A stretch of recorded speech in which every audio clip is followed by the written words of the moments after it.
जादुई टीवी। सुनो, तुम्हारे बाबूजी तो कब के गुजर गए। अब उनका जो सामान है वो पड़े पड़े कबाड़ा हो रहा है। बेच ही दो, कुछ पैसे आ जाएंगी। बात तो सही है। अगले संडे फुर्सत में यही करेंगे।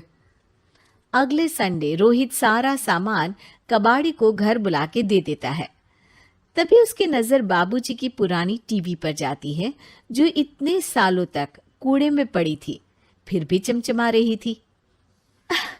टीवी तो देखो, जैसे एकदम नई हो।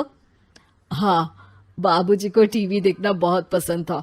उनका सपना था कि वो टीवी पे आए। एक बार मौका भी था जब वो अपने गांव के गाने सुनाने किसी चैनल पर जाने वाले थे, पर मैं और मेरा भाई लड़ पड़े और बाबूजी को घर पर ही रुकना पड़ा।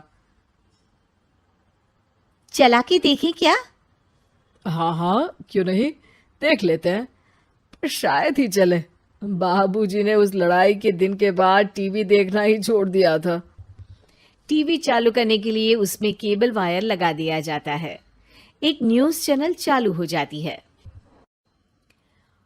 स्वर्ग की सीढ़ी के रास्ते हैं तीन, तीनों के तीन रास्ते हैं संगीन।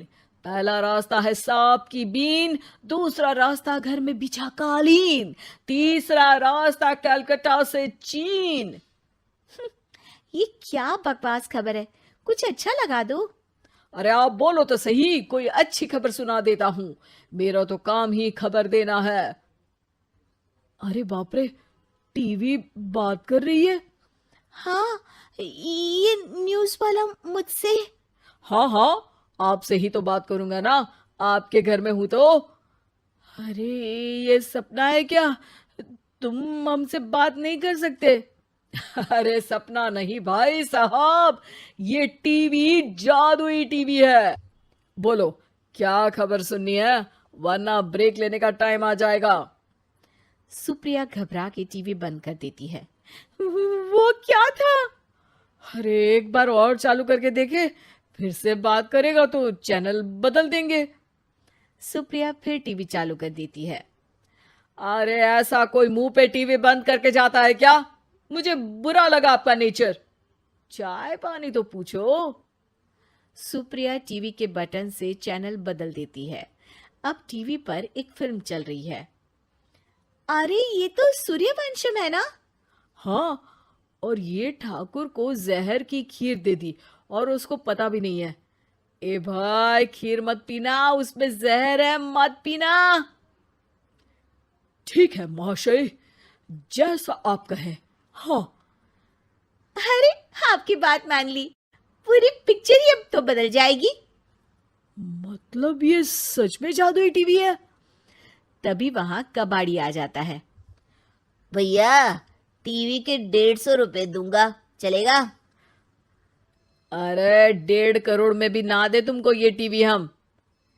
अरे 1.5 करोड़ खरीदने को होते तो तुम्हारे घर में ये पानी चाय नहीं पीता, अंबानी या टाटा के घर बैठा कोल्ड कॉफी पीता। रोहित कबाड़ी का हिसाब करके उसे वहां से चलता करता है और अपने भाई शशिकांत को फोन लगा के बुलाता है। शशि थोड़ी ही देर में वहां पहुंच जाता है। क्या हो गया भैया? अरे बाबूजी का टीवी याद है? हाँ हाँ, जिसमें घुसे रहते थे हमेशा वो, और अपने को कुछ नहीं देखने देते थे। अरे वो अब जादुई टीवी बन गया है। भैया, आपकी बकवास करने की आदत अब तक नहीं गई। अरे आपके घर में बच्चे हैं, अब तो बड़ों जैसी बात करो। रोहित जाके टीवी चालू कर देता है। टीवी पर एक जादू का शो हो रहा है जिसमें एक जादूगर है। अब मैं अपनी टोपी में से कबूतर निकालूंगा। श्रिंग ब्रिंग शरिंग बम फोपा फुफी फुफा बाउ। टीवी से कबूतर निकलता है और शशिकांत के सर पर आकर बैठ जाता है। भैया, ये क्या हो रहा है? भैया इसे उड़ाओ। ए कबूतर, जा जा, कबूतर चल निकल। अब मैं टोपी में से सांप सुनते ही शशिकांत कांप जाता है और भाग के टीवी बंद कर देता है। भैया, सॉरी भैया, मैं समझ गया ये सच में जादुई टीवी है, पर एक बार और ट्राई करते हैं। पर भाभी, कोई दूसरा चैनल लगाओ। हाँ, जिसमें डर ना लगे। सुप्रिया टीवी चला देती है और न्यूज लगा देती है।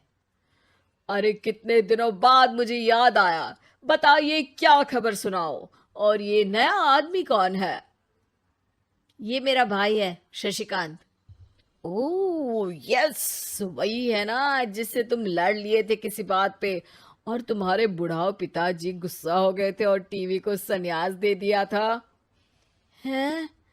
तुमको कैसे पता ये सब? इस टीवी में रहने वाले आदमी से लेकर कबूतर तक को तुम्हारे बाबूजी और तुम्हारी बातें पता है, इसलिए तो ये जादुई टीवी है। ये टीवी क्या कर सकती है वैसे? तुम जो मांगो दे सकती है। कहानी बदल सकते हो, खबर बदल सकते हो, कोई चीज मांग सकते हो। अरे भैया, ये टीवी मैं लेके जा रहा हूँ। बाबूजी का लाडला तो मैं ही था ना। अरे ऐसे कैसे? मैं बड़ा बेटा था, अब तक मेरे घर में टीवी थी ना। अब तक कहाँ गए थे पिताजी के लाडले? तुम्हारी गलती का एहसास भी है। अरे भैया, ज्यादा ना बोलो वरना भूल गए आपके दांत तोड़ दिए थे मैंने उस लड़ाई में। मेरी बीवी के सामने मेरी बेइज्जती करता है। रुक। दोनों भाई हाथापाई पे उतर जाते हैं। रुक, बताता हूं तुझे कि कौन बड़ा है। अरे छोटे का दम तो देख लीजिए आप। ये खबर आपके बाबूजी को देता हूं। तभी टीवी अचानक बंद हो जाता है। अरे शायद टीवी नाराज हो गया। और लड़ लो, आए बड़े खली बनने। टीवी से एक तेज रोशनी निकलती है और टीवी में बाबूजी दिखाई देते हैं। बापूजी आप? इतना चकरा क्यों रहा है? अपने बाप को नहीं पहचानता क्या? ये तो ऐसा ही है बाबूजी। प्रणाम बाबूजी। अरे चुप कर, तुम दोनों ही उल्टे हो। तुम्हारी वजह से मैंने टीवी में आने के सपने को छोड़ दिया, तुम्हारी लड़ाई की वजह से।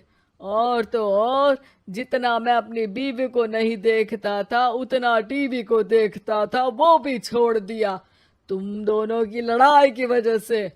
और अब मरने के बाद जब मैंने टीवी को जादुई टीवी बना दिया तो भी तुम इसका फल लेने की जगह लड़ रहे हो।